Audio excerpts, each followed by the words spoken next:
Please save me God, मेरा घर बिखर जाएगा। ये लाइन एक 20 साल की छात्रा ने अपनी मौत से पहले मोबाइल में लिखी थी और अब पूरा मेरठ इस नोट को पढ़कर सन्न है। मेरठ की रहने वाली बीए थर्ड ईयर की छात्रा 15 मई को पेपर देने घर से निकली थी, लेकिन देर रात तक वापस नहीं लौटी।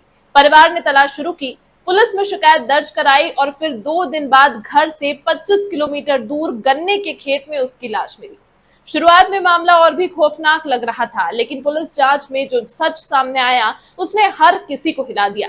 पुलिस के मुताबिक छात्रा की हत्या किसी गैंग ने नहीं, बल्कि उसके ही सिरफिरे प्रेमी ने अपने दोस्तों के साथ मिलकर की।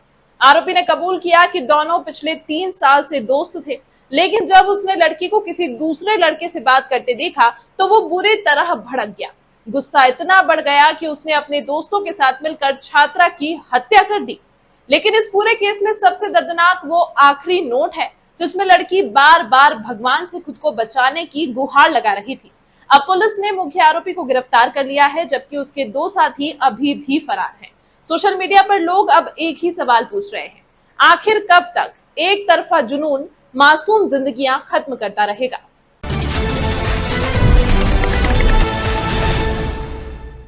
मेरठ की एक लड़की जो बीए कर रही थी, आंखों में सपने थे और दिल में कुछ कर गुजरने का जुनून। लेकिन कौन जानता था कि एक एग्जाम देने घर से निकली ये लड़की लाश बनकर घर लौटेगी। सारे सपने धरे के धरे रह जाएंगे और परिजन उसकी तरक्कियों का जश्न मनाने के बजाय उसकी मौत पर आंसू बहाते हुए दिखाई देंगे। घटना उत्तर प्रदेश के मेरठ की है, जहां एक युवती की नग्न अवस्था में लाश मिलने के बाद हड़कंप मच गया। और अब जब कातिल का नाम सामने आया और जो वारदात हुई है वो सामने आई है, तो सबके पैरों के तले जमीन खिसक गई। मामला मेरठ के टीपी नगर इलाके का बताया जा रहा है। बताया जा रहा है कि रोटा थाना क्षेत्र की रहने वाली छात्रा 3 दिन पहले एग्जाम देने घर से निकली थी, जिसके बाद से वो लापता हो गई। परिजनों का कहना है कि उनकी बेटी 3 दिन पहले घर से निकली थी, लेकिन वो फिर वापस नहीं लौटी। काफी खोजबीन की गई, लेकिन कुछ पता नहीं चल पाया।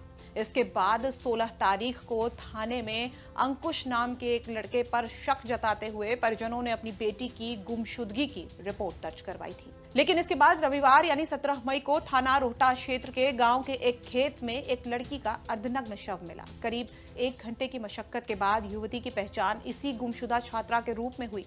पहचान होते ही परिजनों में कोहराम मच गया। शव मिलने से पूरे इलाके में सनसनी फैल गई, जिसके बाद मौके पर भारी भीड़ जमा हो गई।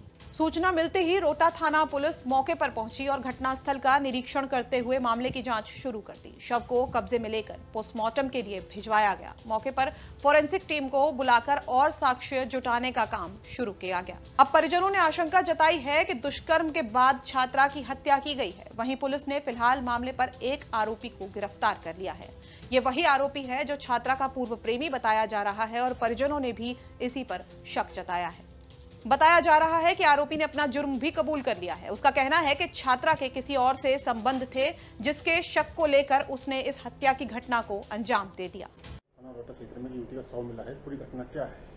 देखिए, आज दोपहर थाना रोहटा पर ग्राम उकसिया के खेत में एक युवती का शव पड़े होने की सूचना प्राप्त हुई। सूचना प्राप्त होते ही तत्काल थाना प्रभारी रोहटा, सभी उच्च अधिकारीगण, फॉरेंसिक की टीम और इलेक्ट्रॉनिक सर्विलांस की टीमों द्वारा मौका मुआयना किया गया। जो युवती है उसकी पहचान हुई। युवती वहीं थाना रोहटा क्षेत्र की रहने वाली है तथा हाल पता उनका टीपी नगर का है। टीपी नगर में इस संबंध में इनके परिजनों द्वारा दिनांक 16 तारीख को एक गुमशुदगी दर्ज कराई गई थी, जिसमें टीमों द्वारा सीसीटीवी खंगाले गए थे और एक सीसीटीवी में ये जाते हुए भी दिखाई पड़ी थी। परिजनों द्वारा शंका के आधार पर तथा अन्य पूछताछ पर एक युवक अंकुश का नाम प्रकाश में आया, जिसे 5 टीमें बनाकर तत्काल हिरासत में ले लिया गया है। युवक से पूछताछ पर उसके द्वारा ये बताया गया कि इन दोनों के बीच पूर्व में संबंध था और ये साथ में गए थे। उसके द्वारा इस युवती का फ़ोन देखे जाने पर उसे यह शंका हुई कि इसका किसी अन्य व्यक्ति से भी संबंध है और इसी कारण क्रोध में आकर उसके द्वारा इस घटना को कारित करना बताया गया है। युवती के शव की वीडियोग्राफी में तथा डॉक्टरों के पैनल द्वारा पोस्टमार्टम कराया जा रहा है। अन्य जो भी बिंदु हैं उन सभी बिंदुओं पर इलेक्ट्रॉनिक साक्ष्य तथा सीसीटीवी साक्ष्य के आधार पर विश्लेषण किया जा रहा है और घटना में जो भी प्रगति होगी उससे आपको अवगत कराया जाएगा। धन्यवाद।